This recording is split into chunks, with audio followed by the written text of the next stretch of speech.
Assalamualaikum warahmatullahi wabarakatuh. Berjumpa kembali dengan saya di channel Sukma Alang Sajati. Hari Minggu Sabtu dini hari jam 2 pagi, saya memiliki sedikit kesempatan untuk membuat video ini, yang mana video ini sebenarnya tidak terlalu penting bagi saya, tapi sangat penting bagi Anda ya. Jadi begini, akhir-akhir ini saya mendapatkan banyak laporan mengenai permasalahan di circle perdukunan, circle ilmu hikmah, circle padepokan yang melibatkan banyak murid saya di sana. Nah, sehingga saya pikir video ini sangat penting untuk saya buat untuk Anda ya. Karena apa? Karena yang saya takutkan kedepannya banyak orang-orang yang termakan juga. Terbakar dalam artian ikut menjadi korban. Saya tidak bisa menjelaskan secara detail masalahnya seperti apa, orang yang terlibat siapa saja. Saya tidak bisa karena terlalu sensitif bagi saya. Nah, oleh karena itu saya akan fokus menjelaskan solusinya saja kepada Anda ya. Jadi begini. Yang pertama, kita akan membahas topik mengenai mencari guru yang baik di akhir zaman ini 2024. Itu yang pertama, mencari guru yang baik, yang benar itu gimana sih? Mencari guru yang benar itu gimana sih? Yang baik lah ya, jangan benar terlalu jauh, baik deh intinya ya. Jadi begini, yang pertama, kalau kita memiliki guru yang memiliki indikasi mudah cemburu saat kita belajar ke guru lain, itu nggak benar tuh, itu nggak benar, sudah nggak benar. Saya pribadi tidak pernah cemburu kepada murid saya yang belajar kepada siapapun ya. Banyak kok murid-murid saya yang belajar kepada murid saya yang lain, banyak, saya tidak masalah ya. Untuk berbagi klien, berbagi pasien, berbagi murid tidak masalah, karena saya tidak miskin, uang saya banyak, kelebihan malah uang saya. Jadi ya, kehilangan 100-200 orang yang asalnya belajar di padepokan saya itu nggak masalah bagi saya ya. Murid-murid saya yang asalnya belajar ke saya, belajar ke murid saya, murid-murid saya yang asalnya belajar ke saya terus kemudian pindah belajar ke murid saya, nggak masalah. Misalkan kamu belajar ke saya terus kamu itu pindah belajarnya ke murid saya, nggak masalah. Bagi saya tidak masalah karena duit saya banyak ya, itu duit saya banyak, saya nggak kekurangan uang gitu. Dan saya tidak pernah menjadikan murid ini sebagai ladang profit, dalam artian saya menjadikan murid saya bahan sapi peras untuk kebutuhan finansial saya tidak seperti itu. Jadi kalau bikin media, bikin keilmuan, ya saya bikin saja apa yang saya inginkan, apa yang saya mau, apa yang saya suka, yang menurut saya bagus saya keluarkan. Saya tidak pernah mengikuti murid saya ingin apa sih saya keluarkan, enggak pernah. Murid saya lagi FOMO, lagi rame ilmu apa, saya keluarkan. Enggak, saya enggak seperti itu. Saya hanya akan mengajarkan apa yang ingin saya ajarkan. Saya cukup posting di Instagram, di Facebook, selesai. Saya tidak pernah menjapri orang satu-satu atau apapun itu, enggak pernah. Dengan cara seperti itu saya tidak pernah ya. Itu.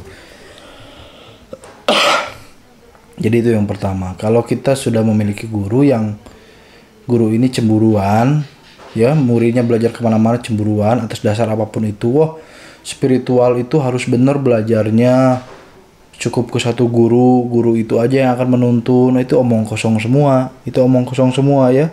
Kenapa omong kosong semua? Yang pertama, satu, Anda siapa dan saya siapa. Itu aja kuncinya. Contoh, maksudnya begini, Anda siapa dan saya siapa itu begini. Kalau ada guru Anda yang bilang bahwa spiritual itu belajarnya harus ke satu guru aja, yang benar, yang fokus, yang konsisten. Itu omong kosong. Itu guru Anda sedang menjadikan Anda ladang profit dia. Kenapa? Begini, Anda harus tahu dong kapasitas guru Anda itu apa, di mana, sampai level mana. Dia nabi bukan? Bukan kan? Jangankan nabi, wali sekalipun tidak wajib diikuti. Ya, saya punya guru wali misalkan. Kalau guru saya yang wali tersebut melarang saya belajar kepada orang lain, kewaliannya jatuh, apalagi yang bukan wali. Ya. Jadi orang yang bukan wali lalu cemburu kalau muridnya belajar ke guru lain, ini omong kosong. Omong kosongnya di mana ya? Berarti dia menjadikan Anda profit, ladang profit. Anda dijadikan ladang cuan bagi dia, itu yang pertama. Ya. Anda harus tahu dong, kenapa kok saya harus belajar ke satu guru doang? Memangnya guru saya ini siapa? Itu yang pertama. Yang kedua, memangnya saya ini siapa? Kalau Anda Imam Syafi'i, guru Anda Imam Malik ya, atau sebaliknya misalkan Anda Sayyidina Ali, guru Anda Nabi Muhammad, itu boleh belajar ke satu guru doang. Fokus ke satu guru boleh. Tujuannya ma'rifat boleh. Tujuannya masih pengen sakti, masih pengen bisa ngobatin. Tujuannya cuma pengen lihat jin, pengen tahu supranatural, pengen tahu alam jin itu gimana. Itu remeh-temeh. Gak perlulah sampai dibodohi harus belajar ke satu guru. Jangan. Itu profit doang. Profit buat dia, rugi buat Anda.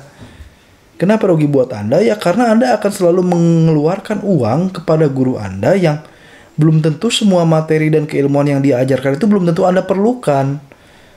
Kadang Anda pengen belajar ke orang lain, tapi karena takut guru Anda cemburu, takut gimana, kadang nggak jadi. Ya, Anda didoktrin agar belajar fokus kepada satu guru, konsisten segala macam dengan segala buaya dan omong kosongnya. Ya, gurunya cemburu begitu Anda belajar kepada orang lain.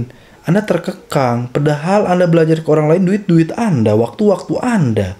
Dia yang repot, kenapa? Karena dia ingin duit Anda. Dia ingin duit Anda mengalir ke dia. Selesai sampai di situ. Jadi jangan termakan dengan wah supranatural, spiritual, omong kosong semua. Dia siapa? Anda siapa? Itu ya. Kalau Anda mau belajar jadi nabi, Anda Nabi Musa, guru Anda Nabi Khidir, baru boleh belajar ke satu guru. Lah dia siapa? Anda siapa? Kok muluk-muluk banget sih belajarnya? Ya. Jadi itu.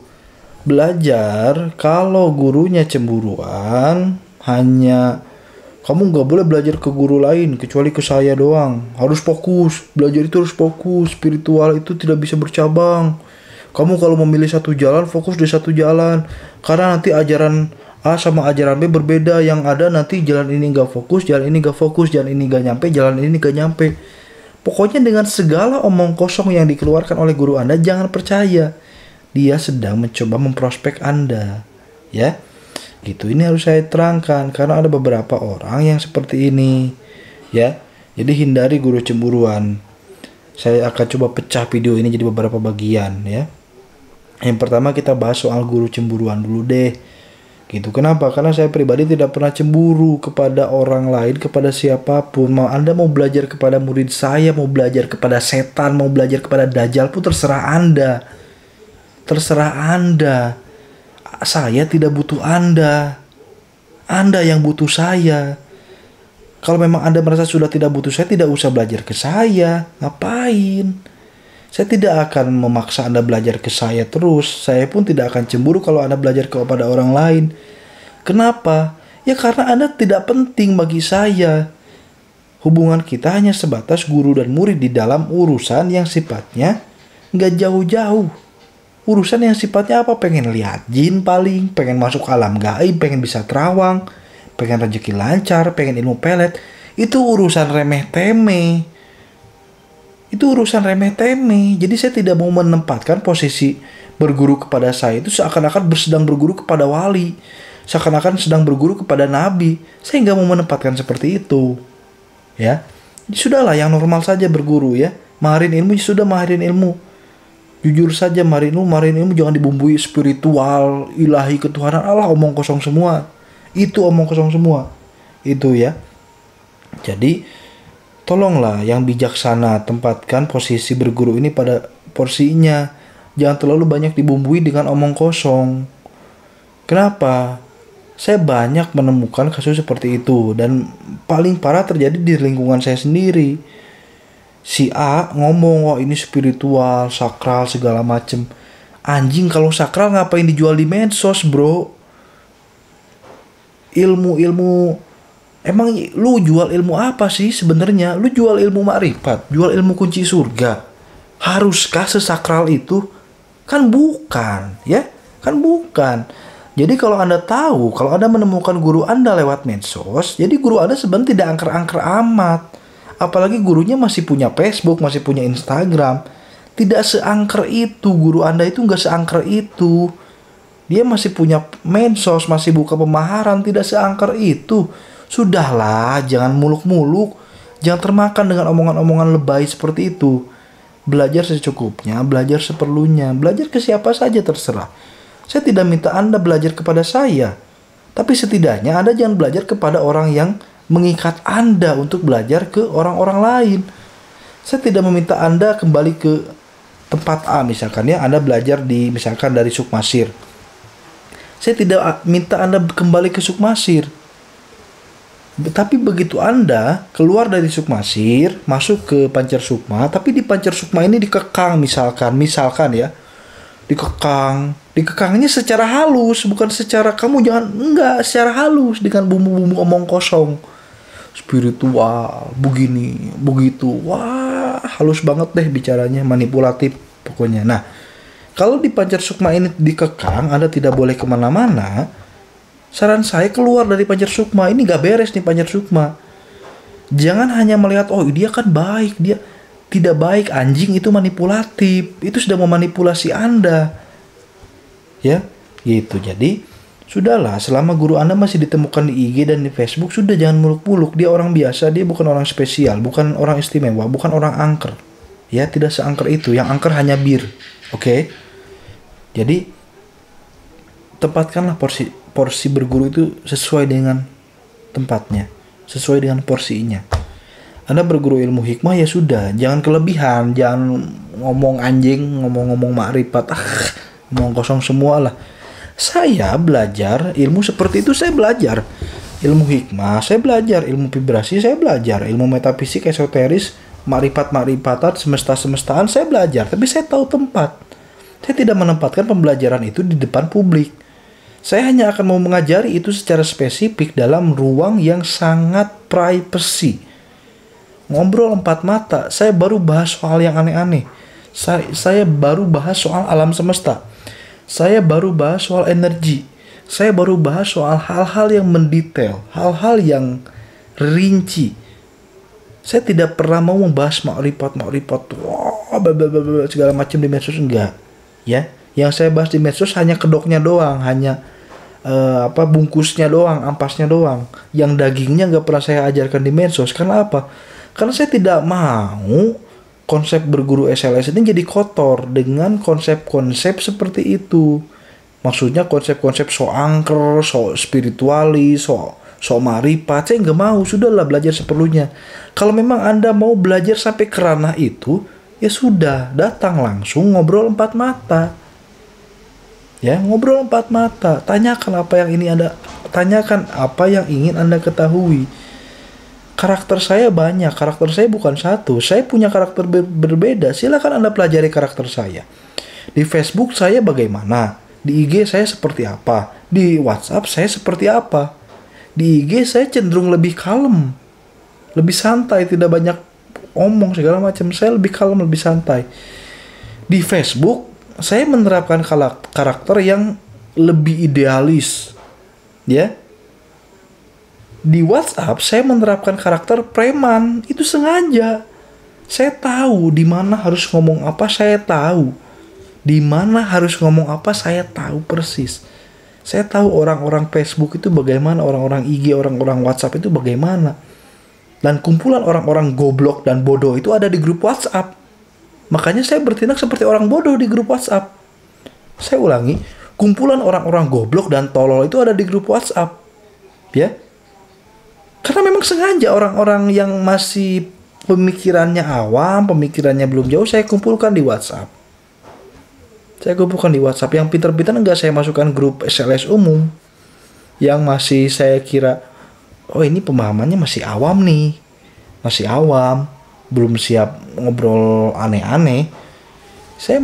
Kalau kalau menemukan orang yang pemahamannya masih standar, masih mengikuti mitos, ya masih mengikuti termakan dogma-dogma, termakan buayan omong kosong, spiritualis abal-abal, termakan makrifat abal-abal, saya masukkan ke grup WhatsApp, grup SLS umum, saya masukkan ke sana gitu.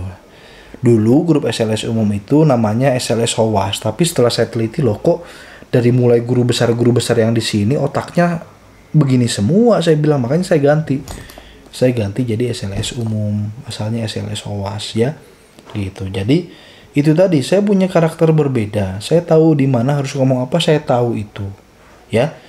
Di grup WhatsApp saya harus bertindak seperti apa, di IG, di Facebook saya harus bertindak seperti apa, saya tahu itu gitu. Dan di sini harus saya tekankan bahwa ya memang korban-korban prospek spiritualis abal-abal ya kebanyakan orang-orang di grup SLS umum yang saya ketahui ya.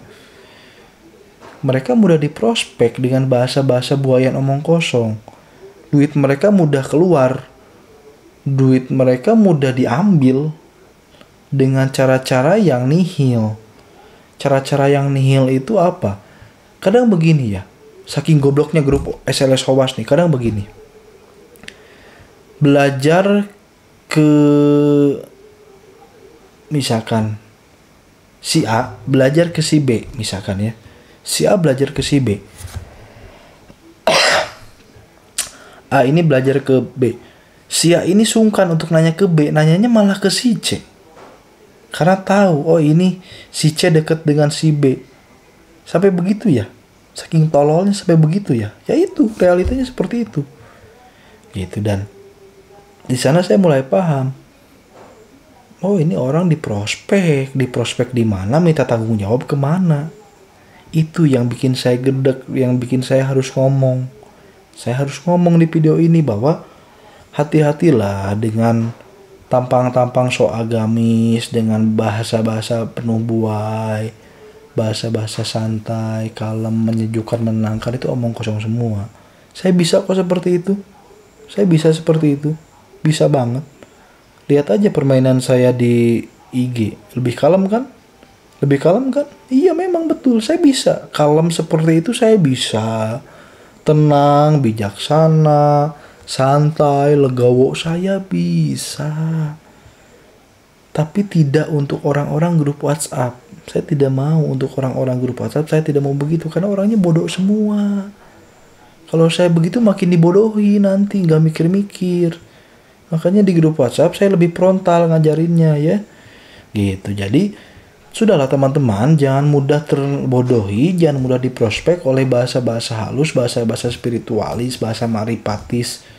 Sok-sokan makrifat, sok-sokan. Sudahlah. Sayangin duit Anda ya. Sayangin duit Anda, jangan asal belajar. Kuncinya satu, kalau sudah ketemu guru yang cemburuan, dia cemburu, kamu belajar ke orang lain, kamu belajar ke banyak guru, dia cemburu, tinggalkan. Dia nggak beres. Ya. Dan satu lagi, saya bukan tidak bisa ngomong halus, saya bukan tidak bisa ngomong kalem. Di video ini saya ngomongnya kalem kok.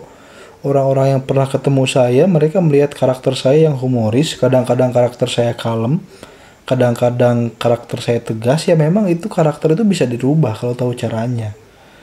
Kalau ingin tahu karakter seseorang yang sebenarnya, ya 4 mata. Nanti kamu akan tahu kok.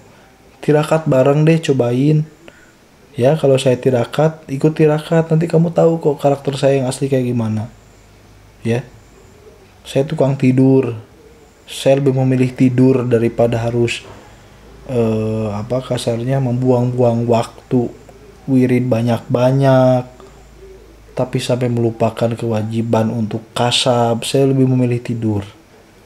Jadi karakter saya itu hanya bisa Anda ketahui. Anda kira saya rajin wirid saya jutaan kali, tirakat saya setiap minggu, enggak kok.